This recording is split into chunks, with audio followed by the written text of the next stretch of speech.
Welcome to the deep dive. Today, we're setting the pace for, well, a pretty intense look at Machine Gun Kelly's track, Love Race, the one featuring Kellen Quinn. And if you've only, caught the driving beat and that super catchy chorus, you might be missing some really crucial stuff underneath. That's right. This isn't just a fast, fun song. It's actually like a really tightly controlled package. It blends high-level collaboration, some serious lyrical tension, and this is the surprising part, a really aggressive, kind of unsettling sound design hidden just below the surface. It really is, yeah. When we started pulling back the curtain on the sources for this, the full production credits, the writing credits, the lyrics themselves, and especially that incredibly detailed audio transcript from the music video. Yeah. Which is frankly pretty unnerving. Right. Yeah, a whole deeper, almost cinematic story just kind of emerges. The track is doing two things at once, really. It's playing as this high-energy, romantic anthem about, commitment. Sure, the pop-punk staple. Exactly. Yeah. But at the same time, it's framing that exact same commitment as this desperate, high-stakes, almost like a survival thriller. It's quite the duality. So our mission for this deep dive is basically to synthesize all these pieces. We want to unpack that central conflict, this, literal and metaphorical race to keep love going against all this pressure, internal and external. And we'll do that by connecting the emotional story in the lyrics directly to the creative forces who actually built this sound. We're kind of looking for those aha moments, right? The things that explain how this track, which was so collaborative and carefully put together, ended up feeling so much like isolated desperation. Yeah, how all those inputs lead to that very specific output. Okay, so let's start by unpacking the foundation here. Before we get into the poetry and the paranoia, we need to understand who actually built the sonic world. So section 1 is all about that architecture, the credits, the key collaborations. Right. Starting with the producers, we find two huge names right off the bat, names that pretty much set the genre and the expectations for Love Race. Yeah, absolutely. The main production work was handled by two really significant figures. Travis Barker, from Blink-182. Obviously. And Jared Gutstadt. And this pairing, it's pretty critical. Barker isn't just a musician. He's basically the sound architect of so much modern pop punk. His involvement instantly guarantees a certain kind of energy, a certain pace, a certain sonic quality. And what is that Travis Barker signature sound, really? It's more than just drumming fast, right? There's a specific dynamic to it. Oh, absolutely. Yeah. When Barker produces, the drums are never just back there. They're the engine of the track. They're treated with almost like hip-hop levels of emphasis in the mix sometimes. Oh, okay. Think about his snare sound, for instance. It's always super tight, really punchy, aggressive. It drives the rhythm forward with this urgent, almost kind of militaristic precision. It just maximizes the track's adrenaline. So that rhythmic urgency is key to selling the whole race concept. Totally essential. Yeah. Without Barker's specific, high-impact production style, the track would lose that foundational sense of just raw, kinetic energy. It really anchors the song firmly in that contemporary pop-punk space, gives it that legacy feel, but maximizes the immediate punch. Okay, and then you have Jared Gutstadt. His background seems to be more in scoring, audio branding sometimes. How does his input likely shape the track alongside Barker's more aggressive style? Well, that's where it gets really interesting, I think. Gutstadt has this known ability for building really layered kind of narrative soundscapes. So while Barker's providing that high-octane rock framework, Right. Gutstadt might be the influence nudging the track towards those more produced cinematic elements, the very things that really come alive when you look at that audio transcript we mentioned. So he might be thinking about the visuals, the story, even as the music's being made. It seems likely. He might be the one making sure the track structure leaves room for weaving in those unsettling, non-musical sound effects later on. Foreshadowing that violent subtext that ends up defining the deeper narrative. Yeah. It kind of suggests the song was engineered not just for, radio play, but to actually support a visual, high-tension story from the start. And the release itself, it was perfectly suited to how we consume music now, right? Yeah. Very quick, very social media driven. Yeah, the timing tells you a lot about the track's intent. MGK just posted a snippet on Instagram, April 27th, 2021, I think, and the caption was just, "New song tomorrow." That's it. That's it. No long press cycle, no big anticipation buildup, just boom, high speed, social media first. And that speed, it perfectly mirrors the urgency and the immediate high stakes vibe of the song itself. The marketing and the music were perfectly in sync with their pace. Okay. So moving from the producers to the writers, this is where the complexity really starts to show. We often think of pop punk as, this raw outpouring from one songwriter, but Love Race was definitely a team effort. Oh, absolutely. A collective effort is right. We've got 6 credited writers on this track. 6. 6. Yeah. So Jared Gutstadt and Travis Barker, who we just talked about as producers. Then Richard Colson Baker, that's MGK himself, of course. Right. And then also Jeffrey Elliott Warburton, Matthew Arnold Thiessen, and Jeffrey Curtis Peters. 6 people crafting this, 3-minute aggressive song? Wow. What does having that many writers, such a diverse list, tell us about the process? It feels less like raw inspiration pouring out and more like strategic engineering, maybe? That's a really good way to put it. I think that's the insight you should probably draw. A collaborative writing setup with 6 people, including the producers, it suggests a few things. Firstly, probably quality control, right? Every lyric, every hook, every little structural twist gets filtered through multiple experience viewpoints to maximize both, commercial appeal and emotional impact. And secondly, it allows for that narrative complexity, that layering we talked about. Maybe one writer excels at those specific anxiety-ridden lines, while another's really good at building that huge, arena-ready chorus melody. So it's like instead of one person trying to wrestle this complex feeling into a song, they kind of break the feeling down into parts, the angst, the urgency, the defiant hook, and maybe different people focus on different parts. Precisely. It's an approach that seems designed to generate a perfectly engineered track that hits all the right emotional beats. When you have 6 writers, you're likely building something that's structurally really solid and emotionally comprehensive.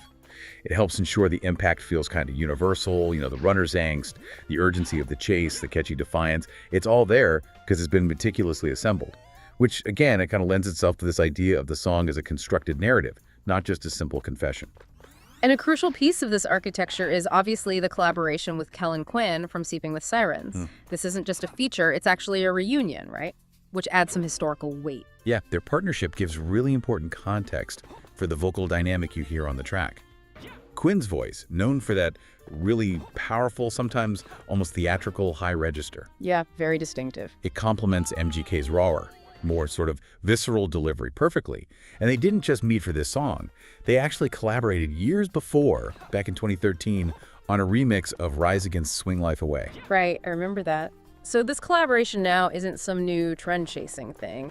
It's actually building on a history of them blending genres, even before the recent big pop-punk revival. Absolutely. Yeah. Back then, bringing together post-hardcore like Quinn's band and the rap rock vibe MGK had was maybe less common. Yeah. Their history shows that they were already willing to merge that kind of emotional intensity with aggressive delivery. Okay. So in Love Race, that established vocal chemistry is just fully leveraged. Quinn's higher tones, they really elevate the urgency in the choruses, creating this soaring, almost pleading sound. It gives that central emotional paradox of the song, running toward love but feeling totally alone, this powerful shared voice. So when they sing together, the anxiety is kind of amplified. Exactly, it's doubled. It Yeah. becomes this explosive collective scream almost. Okay, the architecture is built, the engine's definitely running. Now let's move from the structure to the story inside it. The track's whole emotional world gets set up immediately with just a few really striking lines that feel kind of mythological in scope, but also completely grounded in like a teenager's life. So section 2 is all about decoding these lyrical tensions. Yeah, the song opens with this really remarkable trick almost. It takes these huge concepts, the sacred, the profane, and shrinks them right down to the scale of like a suburban high school. It's super effective because it instantly sets up massive stakes, but in a setting that feels totally relatable. You're talking about those first lines, right? Those immediate kind of jarring pairings. God was a girl, the devil wore a t-shirt. Exactly. And then love is a game, and they were kissing in the bleachers. It just sets this tone for a relationship that feels, divinely important, but also dangerously casual at the same time. It's a really profound inversion of mythology, isn't it? Right. By saying God was a girl, the character basically elevates the person they're into to this ultimate spiritual status. Yeah. Suddenly, pursuing this person has a weight of like a divine quest. Right. But that quest is immediately complicated by this casual appearance of evil. Yeah. The devil doesn't show up as some, fearsome traditional figure with horns and a pitchfork. No. He wore a t-shirt. Okay, but why does the t-shirt detail matter so much? Well, I think it makes the malice feel insidious, maybe. A devil in a t-shirt isn't some big, obvious villain you can easily identify and fight off. Right, he could be anyone. Exactly. He's an everyday figure just blending into the background. It signifies that the external threats, the bad intentions, they're mundane, they're everywhere, and they're really hard to escape. Yeah. So the stakes feel immense, but the antagonist is just ordinary. And then declaring love is a game that's being played out in the bleachers. You know, a totally typical low-stakes social place that just confirms the duality. This is a game, sure, but with potentially eternal consequences, yet the arena is just the local sports field. So the lyrics are telling us that for the speaker, every little relationship hurdle feels like this epic battle between good and evil, but it's all happening in the most normal, everyday places. It really maximizes that emotional turmoil, especially maybe for a younger audience. Precisely, yeah.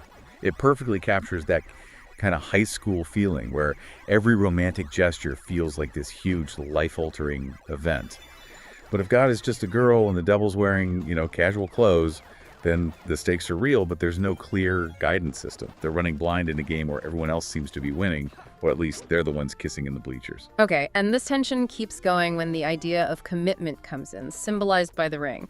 There's this really interesting initiation thing that happens, but it gets immediately undercut by doubt from the outside. Yeah, there's a critical duality in how commitment is shown through the verses. Initially, the speaker describes this very singular internal act. MGK sings, "He found a silver ring and put it on my finger." Right, my finger. Exactly. It's a solitary declaration. It suggests maybe a personal vow he's making to himself, perhaps a commitment to the chase itself, or a declaration that he's the one now engaged in this really difficult fight. It feels very individual, maybe even a bit insecure. Like a commitment made to himself, sort of bracing for the battle ahead. But that changes pretty dramatically later in the song, doesn't it? It does, yeah. The commitment shifts from being personal to being shared. This time, both MGK and Kellen Quinn sing the crucial line, "I find a special ring and put it on her finger." Ah, her finger, okay. That signifies the really crucial step. The relationship is now externalized, it's formalized, it's shared. It moves from being this private struggle to a more public, binding commitment. And what's fascinating is that the moment they make that shared commitment, that's exactly when the universe seems to push back. Yeah. Immediate. And yeah, dramatic. The second that commitment becomes shared, this prophetic antagonist shows up. A voice says suddenly, "You're never going to keep her." This feels like the real turning point in the song's whole narrative arc. Wow. The shared commitment seems to attract this external, definitive judgment that just threatens to undo the whole thing. So the relationship is basically set up as fundamentally flawed right from the start, either by some kind of inescapable fate or maybe just overwhelming self-doubt that's projected outwards as this voice. Yeah, that voice really acts as the relentless antagonist, doesn't it? Injecting doubt and external judgment right at the peak moment of unity, whether that voice represents, society's pressures or the baggage of past failed relationships, or maybe just deep-seated insecurity. Its message is brutally clear.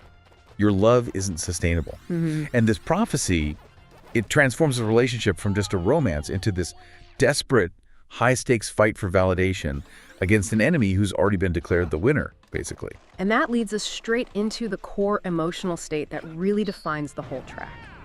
That central running motif and the feeling of isolation, even within what's supposed to be a shared struggle. Yeah, the literal running motif, "I'm on the run to get back to you," it just dominates the chorus. It shows immense desire, this real pursuit, a frantic effort to close whatever distance exists. The character is actively fighting to get back to the source of affection, suggesting the love is worth all this extreme effort.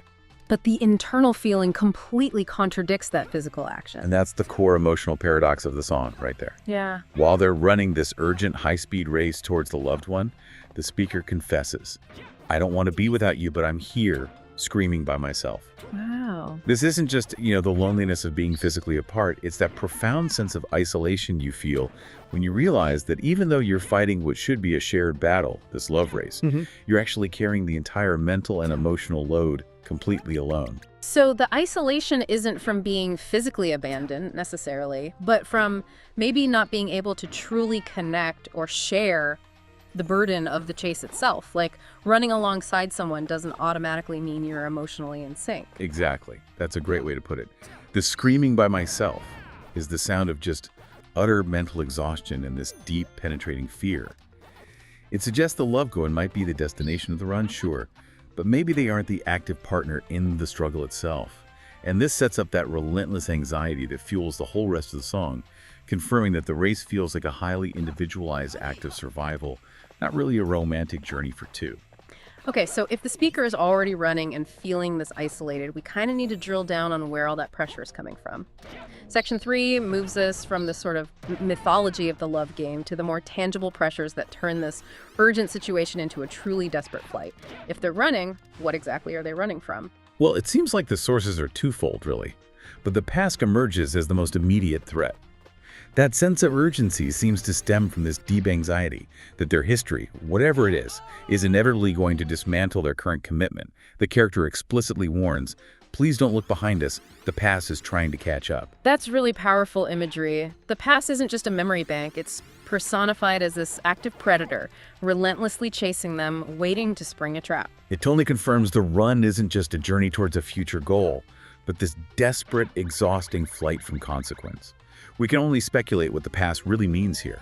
Maybe previous relationship failures, personal trauma, maybe even public scrutiny for someone like MGK. Right. Anything that casts this shadow of inevitability over their current hope.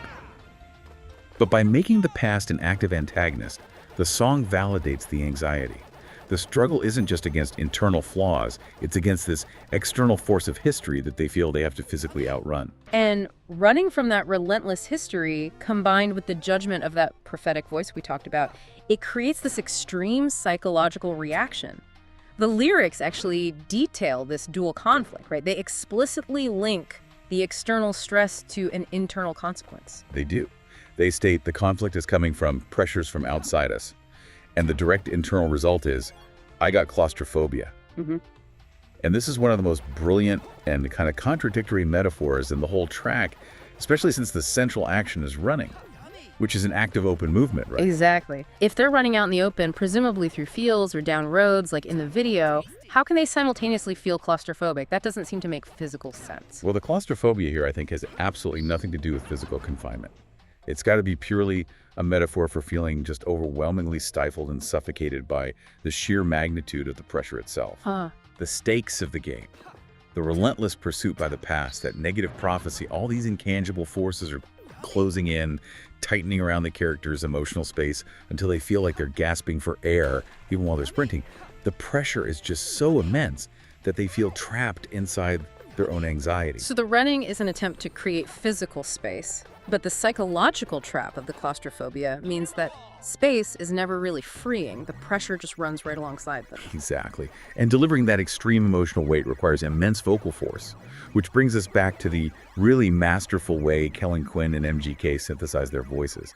This is where that collaborative architecture we discussed really supports the narrative climax. Right. Where do their voices blend most effectively to really amplify this feeling of collective urgency? Well, they share lines constantly, particularly in the chorus. That reinforces the idea that the desire to get back to the loved one is, on some level, unified. They become like one voice fighting that central struggle. But crucially, they also alternate on those key ideological lines, like the symbolic "God was a girl" bit and the lines about the special ring. And often, for example, Kellen Quinn's high, almost pleading tenor will take the emotional lead on lines that express more vulnerability or that soaring urgency. And when they double up on the chorus, it kind of validates the listener's own feeling of high emotional investment, right? It makes the fight sound collective, even if the lyric underneath says the character is actually screaming alone. Yeah, the vocal synthesis is cleverly designed to make you, the listener, feel the shared burden, even while the narrative itself is exploring isolation. You hear this powerful collective fight, but the lyricist is revealing the internal truth. The fight feels lonely. It's this constant dynamic tension between the sound and the meaning. But the ultimate display of this defiance really comes at the track's conclusion. Right, we're left with just those three repeated words, just pure, raw defiance that kind of serves as the song's emotional bottom line. Yeah, that consistent repetitive chant of "no, no, no, no" that closes out the main emotional arc. It's significant because it feels so primal. After all the sophisticated metaphors, the dual rings, the 6 writers, the intense production, the conclusion is just stripped right down to this basic refusal. It's not some articulate argument against the pressures of the prophecy. There's no logic there. No, it's simply a desperate rejection of what feels like predetermined doom. It's like the sound of sheer will, just trying to win out over logic, a final, almost non-verbal declaration that despite the isolation, despite the past catching up, they just will not give in. It really captures that exhausting cycle of fighting against what feels like inevitability. It's the emotional high watermark, just a pure, defiant roar of resistance, even if that resistance feels temporary and deeply, deeply tiring. Okay, now we get to the section that I think truly elevates Love Race beyond just standard, albeit good, pop punk, and turns it into more of a narrative experience. That soundscape revealed in the music video transcript. This audio context suggests this whole other layer of meaning running beneath the lyrics that is actually shocking in its violence and its narrative depth. Yeah, this is maybe the most unique aspect of how this track was put together. The sound design itself becomes a narrative tool. Yeah. It establishes this deliberate, really jarring contrast between like overwhelming mundane innocence and then immediate ominous tension. Let's start with the very beginning of that transcript. Before the music even kicks in, we get this mechanical warning sound, followed by nature sounds. Yeah, we hear an ominous clang, apparently, and a car engine. That sets a tense, mechanical, immediate mood. But then it's instantly contradicted by the sound of birds chirping.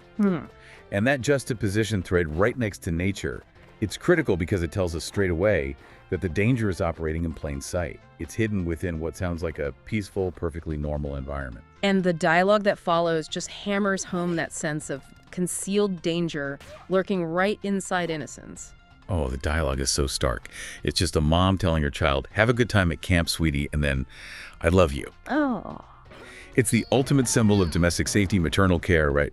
But this moment of just absolute predictable normalcy is immediately crushed. It basically creates an audio jump scare. Because that moment of parental love transitions directly into a command to run. Exactly. The innocence is just shattered by this distant voice urging, last one, we gotta move.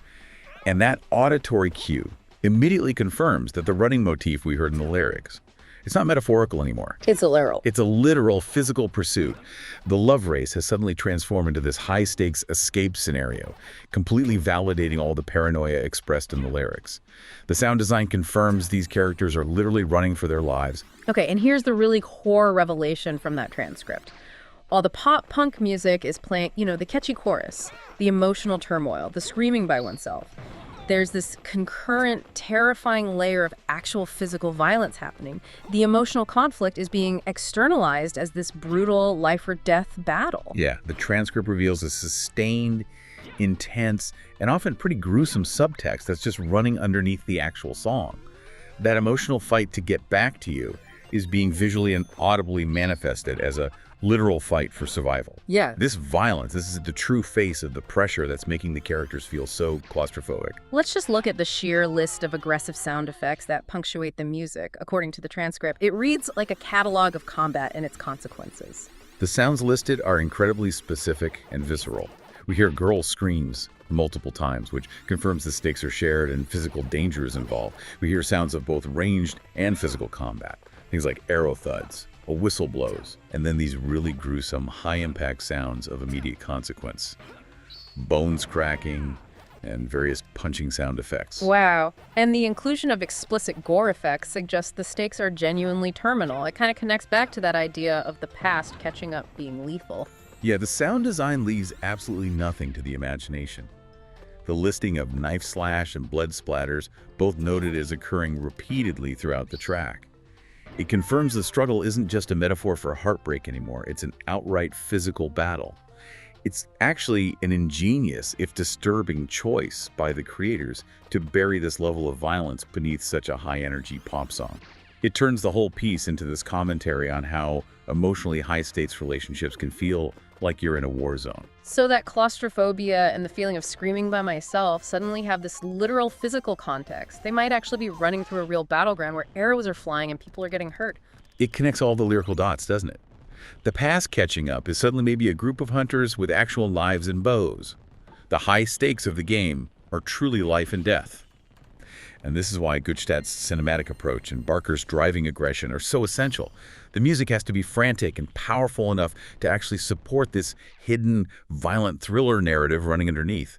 It almost makes you wonder, did they create the violent sound design concept first and then write the lyrics to match the feeling of desperation that sound evokes? What's the psychological effect, do you think, of having those sounds, the bone cracking, the blood splatters running underneath the catchy, singable pop chorus? Well, the effect has to be deeply unsettling, even if it's subconscious for the listener. It creates this constant tension. The music itself is trying to pull you into this state of high energy defiance, singing along. Right. But those underlying sound effects are constantly reminding you, maybe just beneath the surface, of the brutality of the reality they're depicting. It's this dynamic tension between the character's sheer will to survive, represented by the loud, driving music, and the undeniable, painful reality of the consequences, those buried, visceral sound effects. It suggests that even in moments that sound like triumph or unity, like the shared chorus, the violence and the trauma are still actively present, still inescapable. Wow. Okay, so after all this relentless sonic and physical chaos described in the transcript, the track finally ends, and the sound returns to the quiet of nature, mirroring how it started. Yeah, the soundscape provides this really eerie sense of resolution, or maybe just aftermath. It goes back to the sounds of the natural world, crickets and frogs chirping. This abrupt shift suggests the conflict has either reached some definitive brutal end, or maybe the characters have successfully run so far into the wilderness that they've escaped the immediate mechanical danger, only to be left in silence and exhaustion. The adrenaline's gone, just replaced by the quiet aftermath. And that final piece of spoken word in the transcript, it provides a kind of meta-commentary, doesn't it? Acknowledging the sheer extremity of the experience they just survived, or that we, the audience, just witnessed.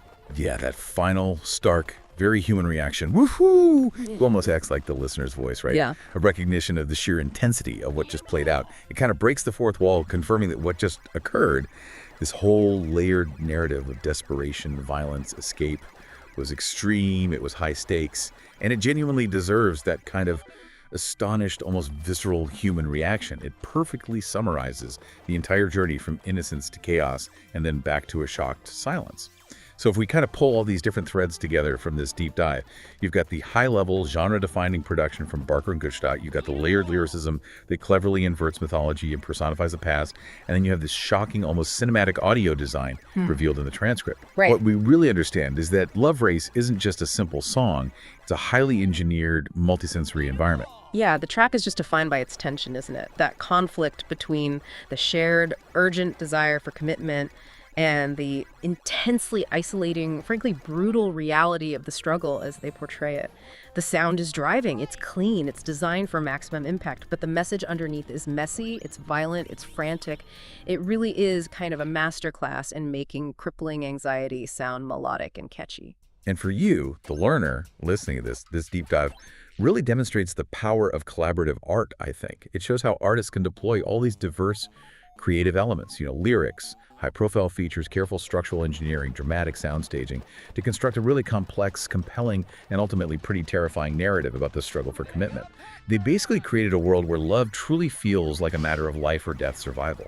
The layers of meaning are just remarkable when you break it down like this. And that kind of leads us to our final provocative thought for this deep dive. Given that lyrical focus on running from the past, coupled with the incredibly violent, high-stakes audio environment that the transcript revealed, all those thudding arrows and cracking bones, we have to ask, is the character's desperate race to get back to you really an act of selfless reunion, of romantic commitment?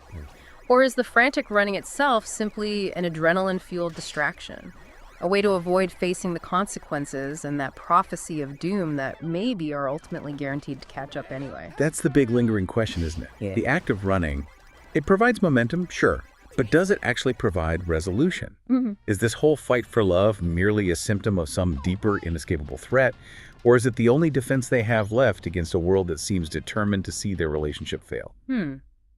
Lots to think about there. Thanks for joining us for this really intense deep dive into Love Race. Yeah, fascinating stuff. We'll catch you next time.